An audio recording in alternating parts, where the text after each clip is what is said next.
জাতিসংঘের শান্তিরক্ষা মিশনে বাংলাদেশের শান্তিরক্ষীরা সব চ্যালেঞ্জ মোকাবেলায় প্রস্তুত।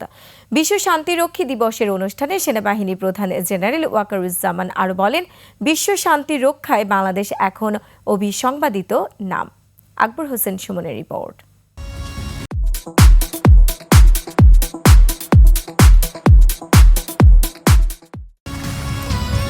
বিশ্ব শান্তি প্রতিষ্ঠায় জাতিসংঘের শান্তিরক্ষা মিশনে ১৯৮৮ সাল থেকে বাংলাদেশ একটি বিশ্বস্ত ও দায়িত্বশীল দেশ।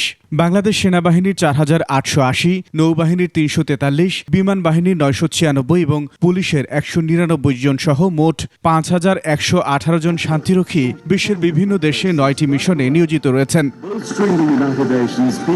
বিশ্ব শান্তিরক্ষী দিবসে রাজধানীর বাংলাদেশ চীন মৈত্রী সম্মেলন কেন্দ্রে আহত শান্তিরক্ষীদের সংবর্ধনা এবং জাতিসংঘ শান্তিরক্ষা কার্যক্রমের উপর বিশেষ অনুষ্ঠানে যোগ দেন অর্থ উপদেষ্টা ডক্টর সালেউদ্দিন আহমেদ। দেশের সুনাম রক্ষায় সশস্ত্র বাহিনীর প্রশংসা করেন উপদেষ্টা। এখনো গ্লোবাল আপনাদের আনফোল্ডিং সিনারিও গ্লোবাল ফিল্ড নানা রকম টানাপোড়েন নানা রকম চলছে, তার মধ্যে কিন্তু আমাদের কিন্তু স্ট্রিট ফার্স্টলি মানে অত্যন্ত বিচক্ষণার সাথে এটাকে নেভিগেট করতে হবে, মানে আমাদের নিজেদের স্বার্থে এবং সার্বজনীন শান্তিতে। সেটা কিন্তু একটা বড় চ্যালেঞ্জ। শান্তিরক্ষী মিশনে আত্মত্যাগকারীদের প্রতি শ্রদ্ধা জানিয়ে যে কোনো চ্যালেঞ্জ মোকাবেলায় প্রস্তুত বলে মন্তব্য করেন সেনাপ্রধান।